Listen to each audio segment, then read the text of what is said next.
Bonjour chers amis à tous, nous allons parler de la joie du guerrier, comme on l'a dit tout à l'heure. Cette joie du guerrier qui est énorme, cette joie du guerrier qui est énorme parce que cette joie du guerrier, ce qui veut dire, on a vu tout à l'heure on a vu la dernière fois qu'il faut reporter les différents soucis spirituels qu'on peut avoir, les différents défis pour certains temps. Mais comme on l'a dit, la vie c'est une guerre de non-stop. Le mauvais penchant, il essaie de nous tirer tout le temps vers le bas, il essaie toujours de nous faire du mal. Pourquoi on est tout le temps en guerre? Pourquoi et comment on peut se réjouir dans une telle situation? Aujourd'hui, on va voir comment pas seulement on est né pour se battre, et on doit se battre, même quand on a attrapé froid, mais on doit le faire joyeusement. Je me raconte une fois un homme qui est parti voir un rave, et qui lui a dit: Monsieur le rabbin, j'ai un problème. Il s'appelait Gabriel. Il n'a même pas commencé à dire son problème. Le rabbin lui a dit: il y en a qui appellent ça un problème, il y en a qui appellent ça un défi, et il y en a qui appellent ça une chance. Et la question est: quelle est la différence qu'il y a entre un problème, un défi et une chance? Une énorme... J'ai dit, c'est tellement fondamental et c'est tellement riche. Pourquoi? Parce que un problème, c'est forcément de ton mal, c'est quelque chose de mal. Et ça vient t'amener à la tristesse, ça vient te raffaiblir. Un défi et une chance, c'est pour ton bien. Et officiellement, c'est fait pour te renforcer. Ça, c'est la différence qu'il y a entre les deux. Maintenant, d'abord, la première des choses qu'on doit accepter, c'est le fait que chacun d'entre nous a des difficultés et a des problèmes. Ce fait, on ne va pas le changer. Et c'est ce qu'on a parlé longuement dans le cours de dimanche, de Jalai, qu'on a vu sur le bien-être en toutes circonstances d'après le judaïsme, qu'on continuera à voir, si Dieu veut, ce dimanche. Très intéressant, parce que ce dimanche, on continuera à parler sur le point principal composé avec les défauts. Le thème de ce dimanche, si vous êtes souvent accablé, remettez tout au lendemain, avoir l'impression que vous n'êtes pas à la hauteur, c'est ce qu'on va parler dans ce cours. Maintenant, le style différent, c'est quelle est notre approche face au problème. Quelle approche tu as? Et ça, on peut lui changer. À la place de regarder ça comme un problème, regardons ça comme un défi ou comme une chance. Et c'est ce qu'on appelle se reformater à nouveau. D'accord? Et c'est ce qu'on va voir aujourd'hui. Dans le chapitre 26, on a parlé sur la joie comme un défi dans la vie tout court. On a dit comment essayer de neutraliser les problèmes qui empêchent la joie, soit des problèmes matériels, soit des problèmes spirituels. Et parfois, ça peut être même des problèmes comment on appelle ça, de sentiments de culpabilité qu'on peut avoir, soit des problèmes spirituels du passé. Aujourd'hui, on va parler sur comment faire face à des problèmes du quotidien, aujourd'hui. Chacun d'entre nous a ce débat, ce combat quotidien avec le mauvais penchant. Et parfois, tu tiens devant des grandes épreuves. Et il y a cette défi, cette difficulté d'abord dans le problème en soi, et parfois le fait que tu n'as pas réussi à surmonter le problème, des fois ça te dérange le fait que tu as ce problème, ça t'amène à la tristesse et ça t'amène au désespoir. Dans ce livre qui est un guide pour la vie, que la Mourazaken a fait, et qui vient et qui te dit comment gérer ces problèmes et ces défis matériels et spirituels, on va apprendre d'abord aujourd'hui comment gérer les problèmes matériels. Comment faire face aux difficultés, comment faire face aux problèmes. Comment transformer un problème en défi, ou en tremplin, ou en chance pour avancer. Trois parties qu'on a aujourd'hui, en espérant qu'on a le temps. Tout d'abord, se battre joyeusement. Comment est-ce possible? On a vu la dernière fois, si tu te rappelles, la dernière fois, dans les cours qu'on peut revoir sur l'application Torah, que quand on va à la guerre, on va en général avec une marche joyeuse. Et si tu vas de manière déprimée, c'est ce qu'on a vu longuement dans le cours de GLI, qu'on a parlé ce dimanche, le syndrome de l'imposteur. Et que le mot Azakel t'amène dans le Tania justement, que parfois tu peux avoir deux grands boxeurs. Un qui est un vrai poids lourd, et qui est un vrai mastodonte, comme on dit, un vrai armoire à glace, comme les gens les appellent. Et tu penses qu'il va battre celui qui est plus faible, ou qui n'a pas l'air si fort. Le mot Azakel te dit que si le plus jeune, le moins fort, il est avec de la vitalité, de l'énergie et la joie, et l'autre il est lourd et paresseux, pas forcément qui va gagner. Et c'est l'autre qui va gagner. On a fait la différence avec la Ferrari et la vieille voiture. Que tu peux avoir la Ferrari dernière génération, si tu n'as pas d'essence, tu ne pourras pas bouger sur l'autoroute. Alors que la vieille voiture, c'est l'essence, elle bougera. Et c'est quoi l'essence? La joie. Si tu as la joie, tu peux faire face à tout. Comment est-ce possible? Deuxièmement, on verra le deuxième point, d'où vient la tristesse. Et troisièmement, pourquoi on doit se battre? Pourquoi se battre toute la vie? Pourquoi toute la vie elle est faite de combats, de défis? Pourquoi il n'y a pas un moment où tu dis stop, je vais être au 10e étage dans une tour à Manhattan, avoir les meilleurs gâteaux sur terre, les meilleurs plats sur terre, comme les photos qu'on vient de voir. C'est la belle vie sur terre. C'est là où tu te poses des questions. Exactement. Mais non, il n'y a pas une personne sur terre qui ne cherche pas la tranquillité. Même Yaakov a vu, nous dit Bikesh Yaakov, les chefs de Shalva. Yaakov, il a voulu finalement s'asseoir et être tranquille. c'est tombé sur lui la colère de Yosef, l'histoire de Yosef, etc.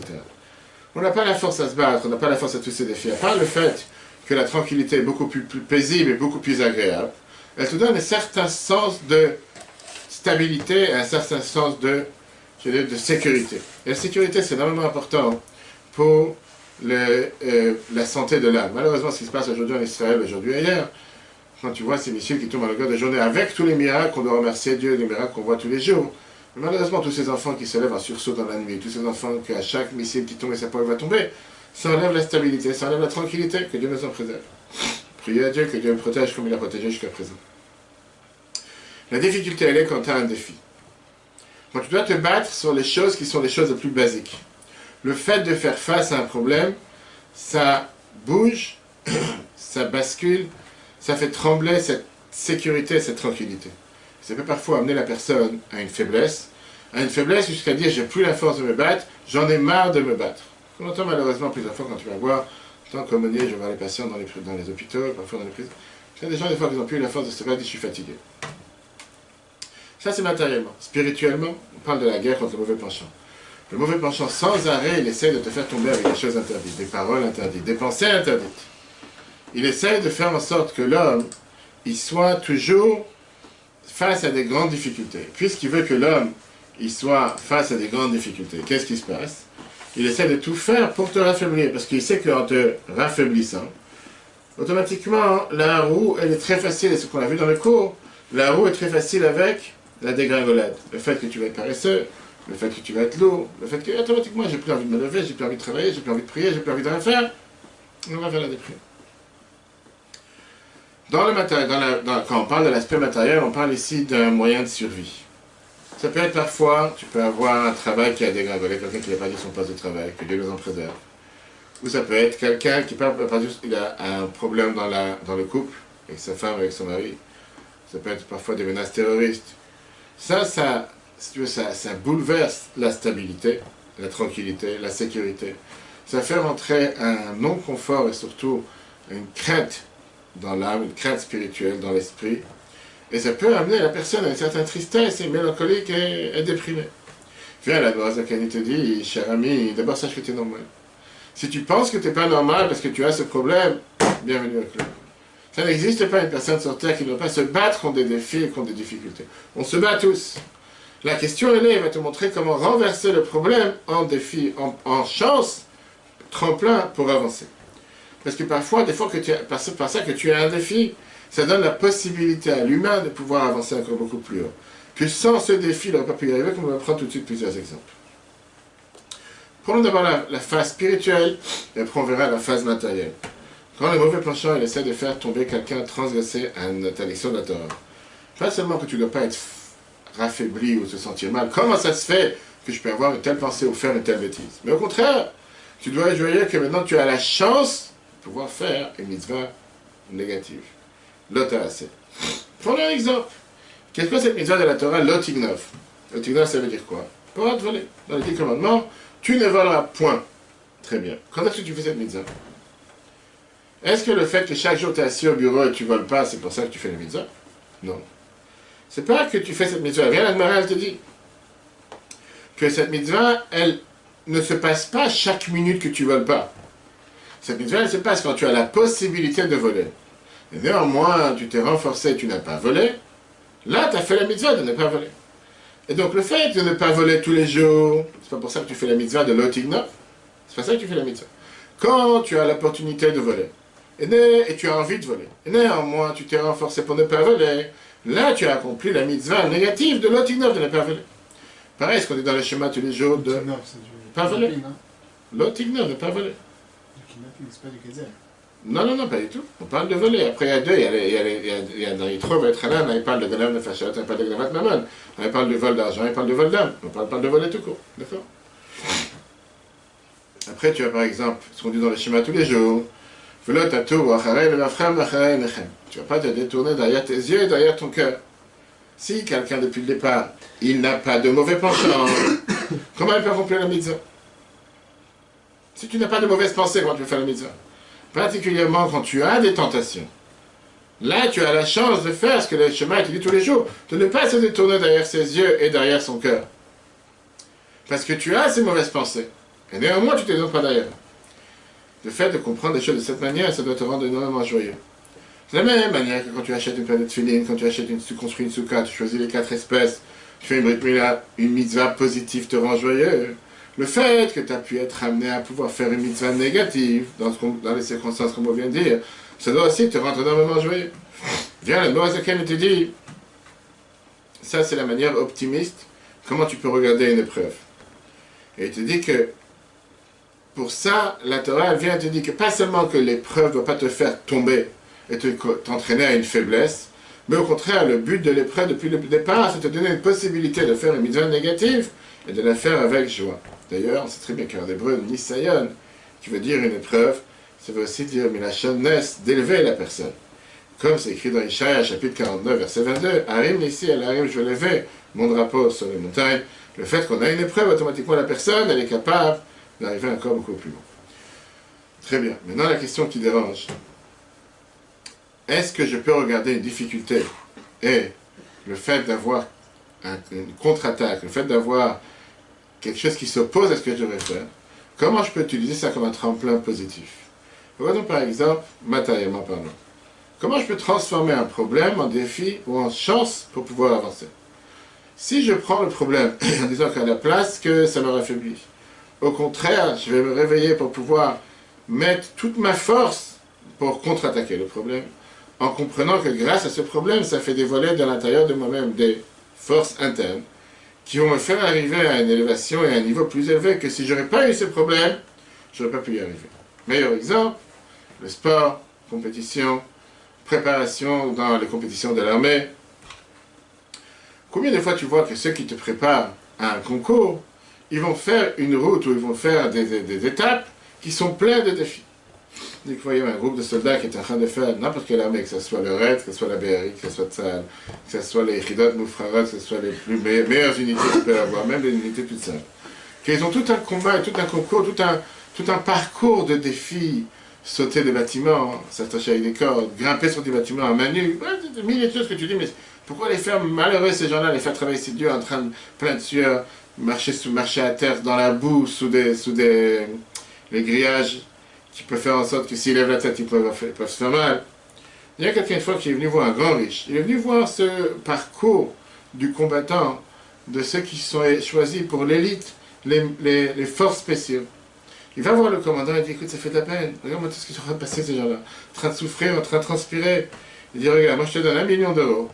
Amène-moi des tracteurs, enlève-moi tous ces défis, enlève-moi tous ces... Laisse-la la route tout court, tout simple, qu'est-ce qui se prend la tête? Et le commandant, il a dit, pas question. Ces embuscades qu'on leur a mis, ils ne sont pas là pour les embêter.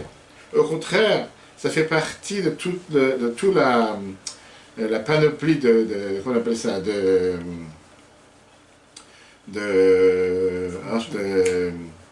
formation, pour pouvoir, grâce à ça, découvrir leurs forces internes, aller puiser à l'intérieur d'eux-mêmes les meilleures forces qu'ils ont. Et dans ces défis, on a mis énormément d'argent, on n'est pas prêt à les enlever. Quand dans un jeu, tu as des fois une compétition entre 2 groupes, tu as un des côtés qui va faire tout un tas de défis pour pouvoir avancer, être encore mieux, être encore plus rapide. Quand il prend ça comme un défi, il ne se sent pas faible. C'est une opportunité de montrer que si jusqu'à présent j'ai sauté à 50 mètres, maintenant je peux sauter à 100 mètres, après je peux sauter à 200 mètres, et il est beaucoup plus heureux. Alors que si jamais il n'aurait pas eu ces défis, il n'aurait jamais pu découvrir comment il est capable d'aller tellement loin ou tellement fort, ou découvrir l'énergie et la motivation qu'il a à l'intérieur de lui. Donc en 2 mots, qu'est-ce qu'on est en train de dire? Grâce aux défis, grâce aux difficultés, grâce au fait qu'il est en train de faire face, c'est la meilleure option pour découvrir ses forces internes et pour gagner. Moi, Zachary te dit c'est la même chose dans la vie en général. Même si ça ne fait pas partie du défi tout court, la vérité elle est qu'il y a ici un parcours du combattant qui a été planifié par Dieu. Et la vérité elle est que le but de ce parcours, c'est de dévoiler les forces internes qui y a à l'intérieur de toi. De faire sortir de chez toi les forces que tu ne connais pas dans la vie de tous les jours. Et quand tu regardes les choses de cette manière, tu peux transformer le problème en défi.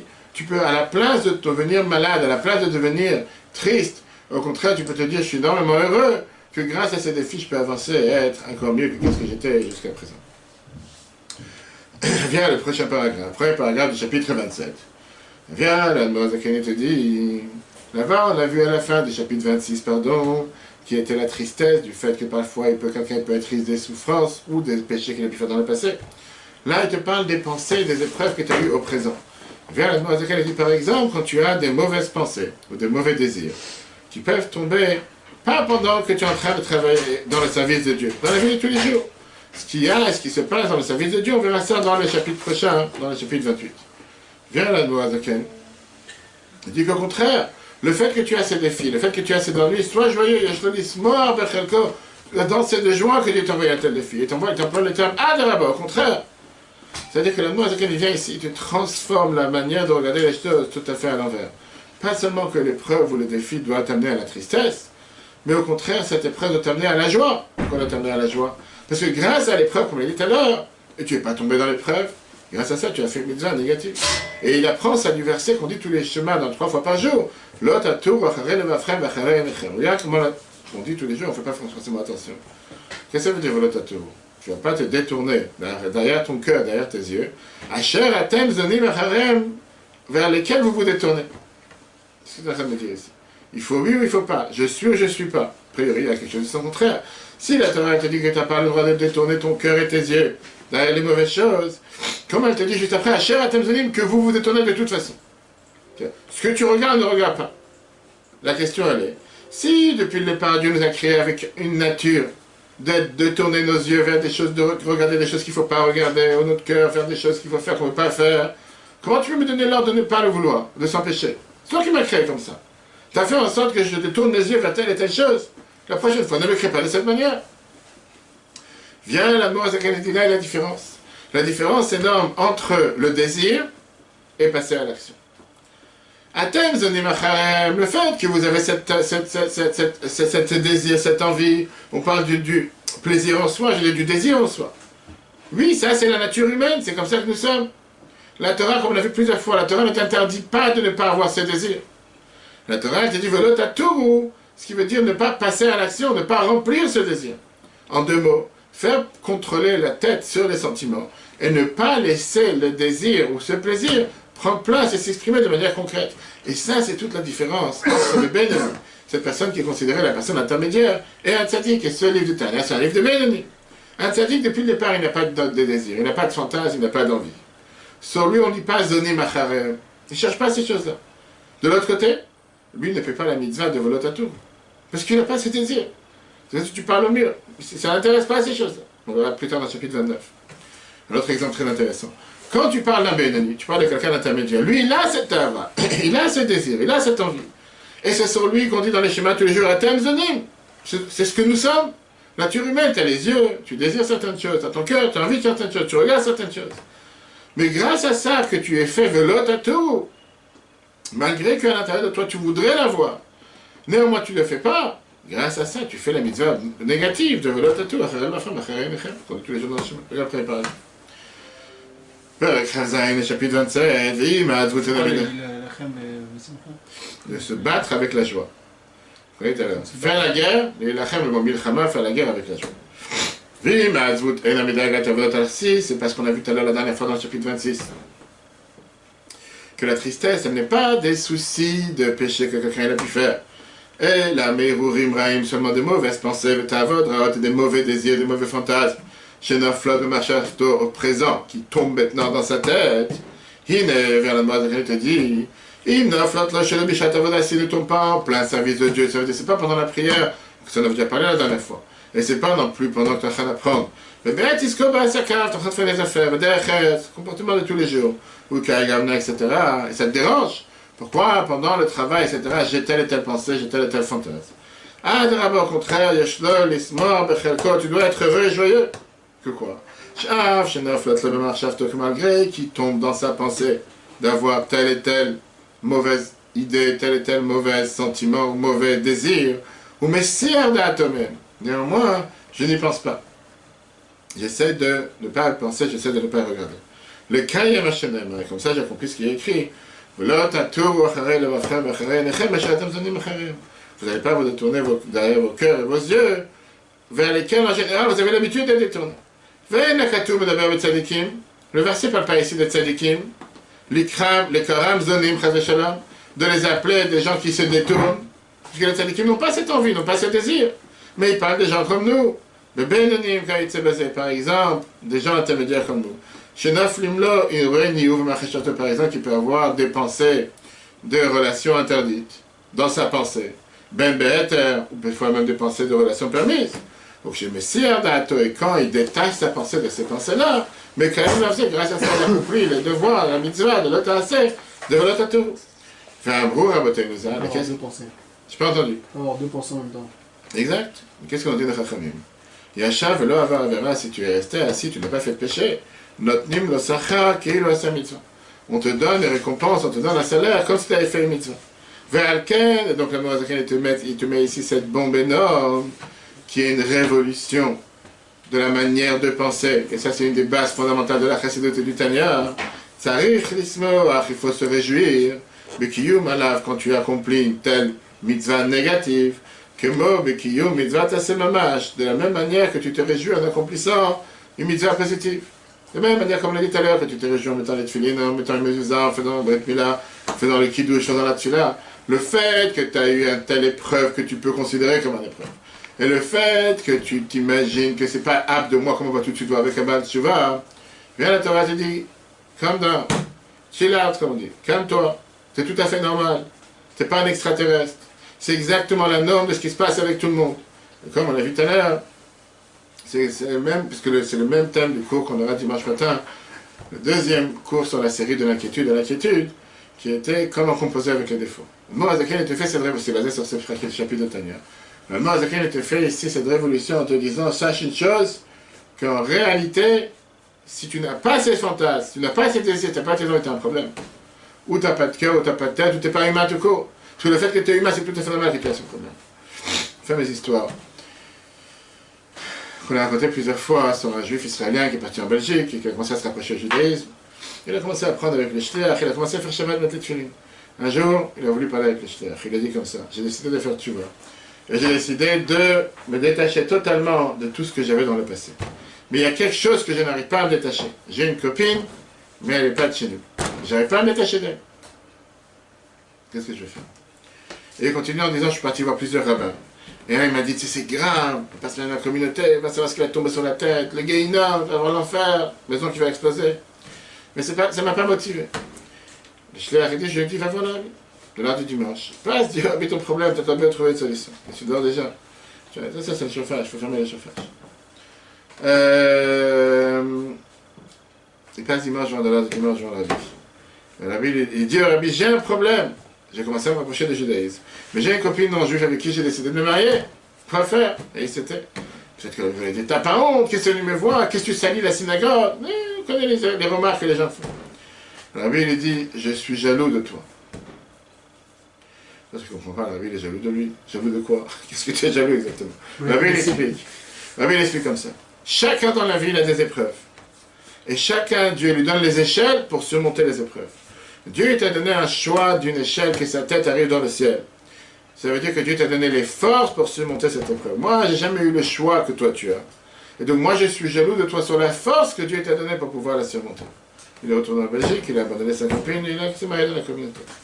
Quelle est la nouveauté, si on peut dire, la révolution que la Bible a dit qui est exactement ce que la mort a dit dans la Tanya.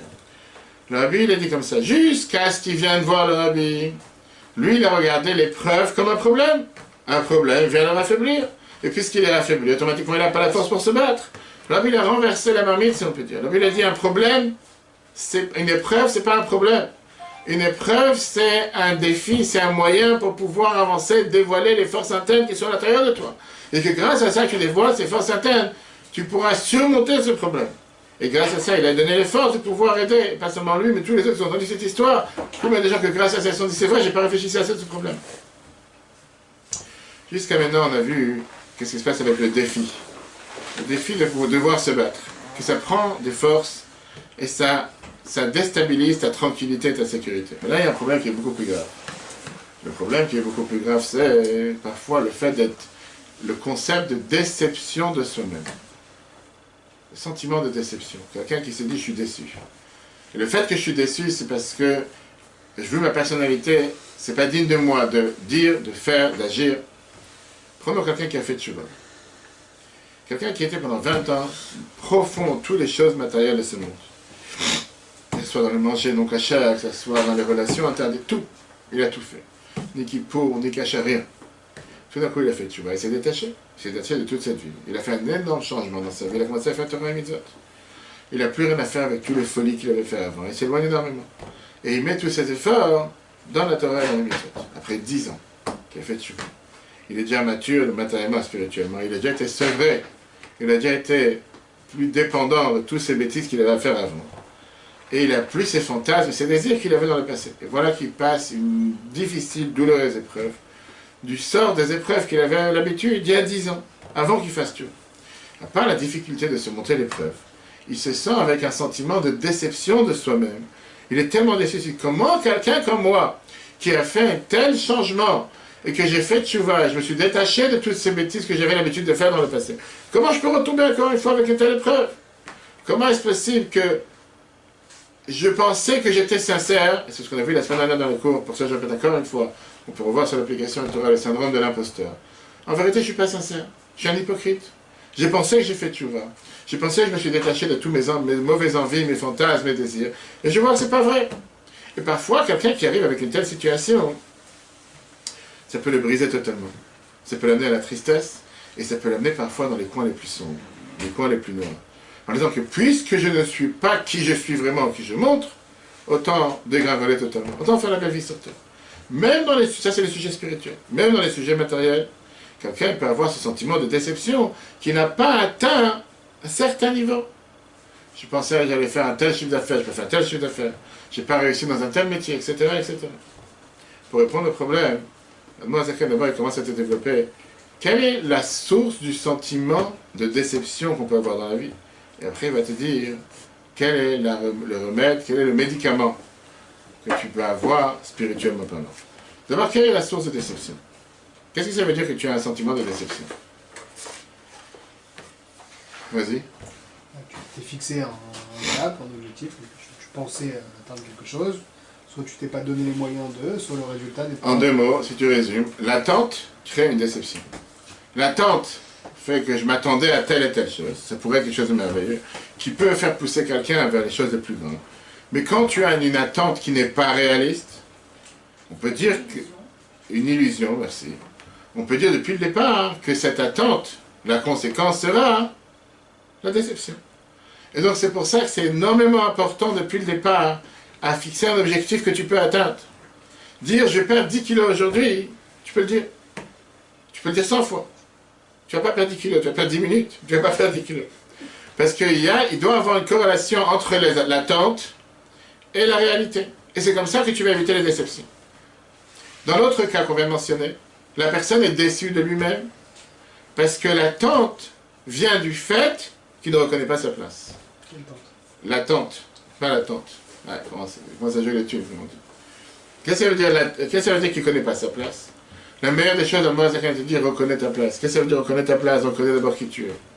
Une des 48 manières que la Mishnah te dit dans Pirkei Avot, Maxime de nos pères, chapitre 6. Comment acquérir la Torah? Amakir et Mekomo, connaître sa place. Quelqu'un a le devoir de savoir clairement qui il est, qu'est-ce qu'il est, quels sont ses avantages, quels sont ses inconvénients, et ne pas te tromper toi-même. Ce qu'on a vu encore une fois qu'on peut revoir sur l'application de Dieu là, le syndrome de l'imposteur. Le problème commence quand quelqu'un ne reconnaît pas sa place. Tu penses que tu es apte à faire telle et telle et telle chose, alors que tu n'es pas du tout apte à faire une telle chose. Et alors, le fait que quelqu'un se pousse par force dans des domaines qui ne sont pas les siens, il essaie d'être un comptable, alors qu'il sait très bien qu'il est quelqu'un qui n'est pas du tout organisé dans la vie. Comment tu peux être un comptable si tu n'es pas organisé? Ou bien il essaie d'être quelqu'un, un commercial, alors qu'il sait que la communication, ce n'est pas son point fort. C'est d'office la finalité, la conséquence, c'est vrai qu'il ne va pas réussir. Et que les gens n'ont pas arrêté de se plaindre contre lui. Je ne sais pas ce que tu veux faire. Et donc il est déçu, ça le blesse. Et il se dit, tout le monde apparemment est tordu, tout le monde est fautif, sauf moi. Mais comment se fait-il que quelqu'un d'intelligent ne reconnaît pas sa place? Bien, la mauvaise qualité dit, la source, c'est glace tarot, l'orgueil. Le fait que je suis tellement orgueilleux, je pense tellement avec un estime de soi tellement fort, c'est pour ça que ça m'aveugle. Ça gonfle l'ego de la personne beaucoup plus que ses propres émotions. Et ça lui donne le sentiment de pouvoir respirer et se dire que je suis apte à tout faire. fameuse histoire qu'on raconte à chaque fois. Le grand Talmid Chacham qui arrivait en audience privée chez l'Admor de Tzemach Tzedek, troisième rabbi de Chabad, et il s'est dit que où je marche dans la synagogue, tout le monde marche sur moi. Tzemach Tzedek lui a dit, puisque tu te répands partout, automatiquement, où les gens marchent, ils marchent sur toi.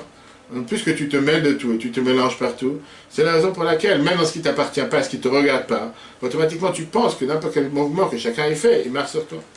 Puisque tu ne connais pas ta place, tu ne connais pas tes limites, la conséquence, elle est d'office que tu auras une déception et tu vas trébucher.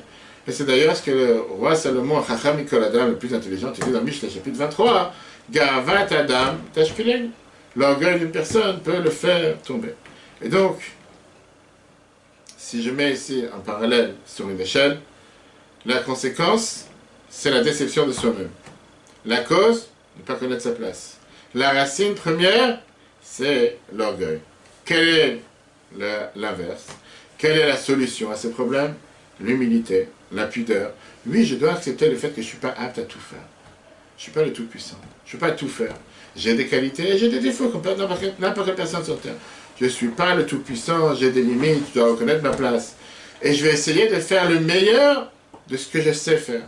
Et comme ça, je vais m'éviter d'avoir des déceptions et d'avoir des trébuches. Comment on dit? Des manières, des situations dans lesquelles je vais tomber. La meilleure des choses qui peut arriver à quelqu'un pareil, c'est de le mettre à sa place. Qu'est-ce que ça veut dire de le mettre à sa place? De lui dire clairement, voilà quelle est ta place, voilà quelles sont tes limites. Depuis le départ, tu ne vas pas rentrer dans des endroits qui ne sont pas aptes à toi, mais automatiquement, tu ne vas pas voir des déceptions, ou voir des rejets de soi. Mais c'est pas possible, je ne suis pas capable, comme l'a dit tout à l'heure. Ça, c'était... On raconte une fois un jeune marié, c'est pour toi. Moi, si c'est pas jeune marié que pour le mariage, il a acheté pour sa belle-mère un très beau cadeau. Il a acheté un mouchoir, tu sais, avant les mouchoirs en tissu pour le nez, ça existe encore, qui a été fait en soie avec beaucoup de perles. La belle-mère qui voit ce cadeau, elle dit c'est magnifique, mais je vais me moucher les nez avec ça. Et le khatan, il disait, je voulais que tu saches où mettre ton nez. Et c'est pour ça que je t'ai acheté sans cadeau. C'est pour ça que je t'ai acheté sans cadeau, pour que tu saches ne pas mettre ton nez dans les affaires qui ne te regardent pas. C'est ce qu'on appelle un très beau cadeau, c'est un très bon conseil pour tous les jeunes couples. En tout cas, le fait de comprendre la déception dans la vie, maintenant on va comprendre quelle est la déception dans le service de Dieu. Vous voyez tout à l'heure que le fait que tu te bats avec le mauvais penchant, ça entraîne la personne à être déçue de lui-même. Pourquoi? On a vu tout à l'heure que ce Baal Tshuva, il dit comment quelqu'un comme moi, il peut tomber encore une fois dans une telle bêtise? Comment je peux faire encore une telle erreur? Et la raison, elle est parce qu'il attend de lui d'être un tzaddik. Et il ne sait pas que le maximum de ce que tu pourras être, c'est un bénoni, quelqu'un d'intermédiaire et pas un tzaddik. Il vient la voir avec ça, il te ferme là-haut. Il te ferme là-haut dans le livre de tzaddik et bénonim. Il te dit que le livre du Tanya, ça s'appelle Sefer Shel Bénonim, le livre pour les intermédiaires. Un tzaddik, c'est quelqu'un qui a déjà fini le combat. C'est quelqu'un qui n'a plus d'envie, qui n'a plus de désir matériel, qui a la puissance de pouvoir régner et gouverner sur toutes les mauvaises forces. Un bénoni, c'est quelqu'un qui, malheureusement, il est encore en train de se battre, comme nous tous. On doit se battre de manière continuelle. Et il n'y a rien de mal du fait qu'on doit se battre, sans s'interrompre. Et chaque instant, c'est encore un combat de gagner, c'est encore une victoire de gagner. La dé révolutionnaire qui est pas seulement pour la vie de tous les jours dans le service de Dieu, mais dans la vie tout court du Tanya, c'est que Dieu n'attend pas de nous devenir des tzadikim. Dieu, il attend d'être un bénédict. On dit, le vin est bénédict, que Dieu fasse qu'on soit déjà des bénédicts. Non, ça ne veut pas dire que tu dois rabaisser tes expectations. Et tu dois te dire, bah, si c'est comme ça ne sert à rien de vouloir faire mieux, faire plus. Non! Qu'est-ce qu'il y a de mal que quelqu'un essaie de devenir un tzaddik? Et si je me considère un tzaddik, je t'avais dit qu'une fois j'avais un ami, il avait Yeshiva, qu'on avait donné le dollar du dimanche, il avait 13-14 ans. Et il s'est dit, ça, je suis passé dans le dollar du dimanche, je demandais au Rabbi Bracha de devenir un tzaddik. Il a pris ça au sérieux. Je le connais aujourd'hui, il est enseignant ailleurs. Il passe devant le dollar, il dit, Rabbi, je demande Bracha pour être un tzaddik. Le Rabbi dit, ah mais, qu'est-ce que je te dis? Rabbi, je suis d'accord, mais je te dis, si tu veux devenir un tzaddik, ça dépend de toi. Là, il y a la réponse que la base de laquelle il te dit. Avoir une énorme attente de soi, et une attente qui n'est pas concrète, va finir par t'amener à une déception et une tristesse. D'où on sait. C'est la mort de laquelle tu as basé sur des dizaines de milliers de rencontres qu'il a eu avec ses disciples. Et il te dit qu'on sait très bien que puisque pour pouvoir servir Dieu, il faut être joyeux. Et ça, c'est un composant vital dans le service de Dieu. C'est important que pour le bien-être de la personne, de rester à sa place, de connaître tes limites, et de savoir que ton rôle, c'est de t'amener de ne pas être un tzaddik. À partir du moment que quelqu'un il comprend que Dieu m'a créé avec un mauvais penchant depuis la naissance jusqu'à 120 ans, automatiquement, je ne vais jamais être déçu du fait que j'ai des mauvais désirs ou des mauvais plaisirs ou des mauvais fantasmes, puisque c'est comme ça que Dieu m'a créé. Comme on l'a dit tout à l'heure, c'est pas de tomber dans le panneau et de les faire, mais après c'est de surmonter les difficultés. Mais le fait d'en avoir, c'est naturel, c'est normal. Même si j'ai fait tchouva il y a 10 ans, et même si j'ai monté d'un niveau à niveau dans la Torah et la Tula, je dois savoir que j'aurai toujours ce désir à l'intérieur de moi, et le défi c'est de se battre à chaque fois à nous. On arrête là parce que monsieur n'est plus là. On verra le prochain paragraphe la prochaine fois, bien sûr. Non, on verra le prochain paragraphe la prochaine fois, si Dieu veut, mercredi prochain. On verra qu'est-ce que ça veut dire que le mot Azaken te dit. Que la plus pire des choses que quelqu'un peut lui arriver, c'est d'être triste. Parce que triste vient de la grossièreté du fait que tu ne reconnais pas ta place. Puis on finit ce paragraphe, c'est important comme c'est la fin de ce qu'on vient de voir. Et il te dit clairement, comme on l'a vu tout à l'heure avec le mot Adaraba, au contraire, il te dit que quelqu'un, il pense que parce qu'il est triste du fait que tu as un mauvais désir ou un mauvais fantasme, c'est parce que tu es conscient que ta situation n'est pas comme il faut spirituellement. Bien, là, il dit c'est faux. Si tu es triste, c'est parce que tu es grossier, parce que tu es quelqu'un d'orgueilleux. Tu te considères comme un tzaddik. Il y a un temps que tzaddik, je n'aurais pas dû avoir une telle et telle envie, une telle et telle désir. Si tu aurais connu ta place, si tu aurais su qu'un tzaddik est très loin de toi, et qu'à l'éveil que tu sois un bénéni, que Dieu fasse que tu sois un bénéni, tu n'aurais pas été déçu. Parce que le travail de bénéni, c'est de se battre constamment avec le mauvais penchant. Et il rajoute que malgré que le bénéni n'arrive pas réussi à se battre contre le mal de manière totale et le déraciner de chez lui, néanmoins chaque combat qu'il gagne quotidiennement, c'est un combat énorme. Parce qu'il réussit à abaisser les mauvais penchants. Et grâce à ça, à s'élever de manière sans précédent. Regarde le texte. Connais ta place. La tristesse et Migasut fait partie de la grossièreté de l'esprit, en deux mots, l'orgueil. J'ai remarqué, mais comment tu ne connais pas ta place? C'est pour ça, tu dois te sentir amer. Ça dit que tu n'es pas un tzaddik. La personne se sent amère. Pourquoi? Parce qu'il se dit, les tzaddikim, les tzaddikim, c'est sûr qu'ils n'ont pas ces mauvais sentiments. Et c'est pour ça qu'il se sent amer et qu'il est triste. Comment ça se fait que moi, que je me suis considéré comme un tzaddik jusqu'à présent, je peux avoir une telle pensée, ou un tel fantasme, ou un tel désir? Vers le mot, il dit, c'est ton problème parce que tu es grossier. Qui comment si jamais tu aurais connu ta place. C'est-à-dire que tu es très loin d'un niveau d'un tzaddik. Et à l'éveil que tu aurais été un bénéni. Pas un rachat toute sa vie, même un instant. Qu'est-ce que tu veux? Qu'est-ce que tu es pas à l'aise? Ça, c'est le travail des bénénis. Mais voilà, la manière d'agir envers Dieu. De combattre le mauvais penchant. Et les différents pensées à Olem, à le mort qui peuvent avoir monter du cœur vers le cerveau. Ou la cire d'Ato le Gamremem. Il doit totalement ne pas y penser. Il le repousser avec ses deux mains, comme on a vu tout à l'heure. Chaque combat que tu as gagné, chaque fois que tu les as repoussés de ta pensée, tu as réussi à rabaisser le mauvais penchant ici en bas, les mauvaises forces, l'autre côté. Et avec le réveil d'en bas, tu crées un réveil d'en haut, comme la fameuse histoire avec la corde. Quand tu bouges la corde en bas, la corde elle bouge en haut. Et à ce moment-là, là tu vas maintenant pouvoir forcer aussi le mauvais côté, le mauvais penchant, l'autre côté qui est en haut. Qui s'élève comme un aigle. Le Kayem, pour comprendre ce qui est écrit, si tu te considères comme un aigle, Dieu va te rabaisser de là-bas, etc. Donc moi, chez Efli, comme il a parlé longuement dans les Zohar, la Parashat Trouma, page 128, le Godel, Nachadruach, le Fanav Yitbarech. L'énorme satisfaction que Dieu il a, quand tu réussis à rabaisser le mauvais penchant ici en bas, grâce à ça, tu élèves la gloire de Dieu partout. Yatir mes chiffres beaucoup plus que n'importe quelle autre louange. Et l'avantage que tu vas gagner de ça, c'est beaucoup plus que tous les autres avantages. Abraham Hert raconte l'histoire suivante. Quand il était élève, quand il était jeune, à la yeshiva, le rabbi précédent, il l'a envoyé pour ouvrir une yeshiva à Worcester.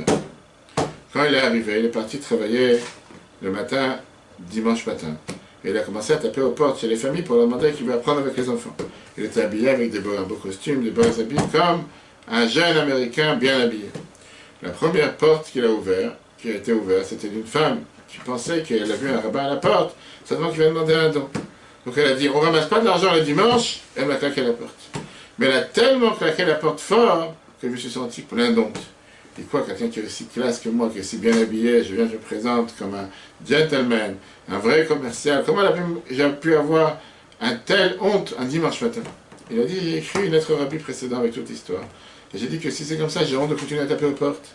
Le rabbi lui a répondu la phrase, Boucha chez l'homme coma, une honte qui n'est pas à sa place, et ce dame elle vient de la grossièreté. Qui veut dire à la place de penser que tu as honte du fait que tu es raffiné, ça vient du fait que tu te sens si grossier et si orgueilleux, parce que tu te dis que j'étais pas apte à recevoir une telle honte. Voilà, chers amis, ce qu'on a vu aujourd'hui pour le début du chapitre 27, chapitre très très riche. Je rappelle à tout le monde, si dimanche matin à 10h30, on aura le deuxième cours de l'inquiétude à l'inquiétude, qui était le bien-être en toutes circonstances dans la lumière du judaïsme, comment composer avec les défauts. Et là, on vient de voir comment combattre et comment transformer les problèmes en défis et en tremplin pour avancer. Le cours sera repris sur l'application et Torah. Très bonne journée à tous et à la semaine prochaine.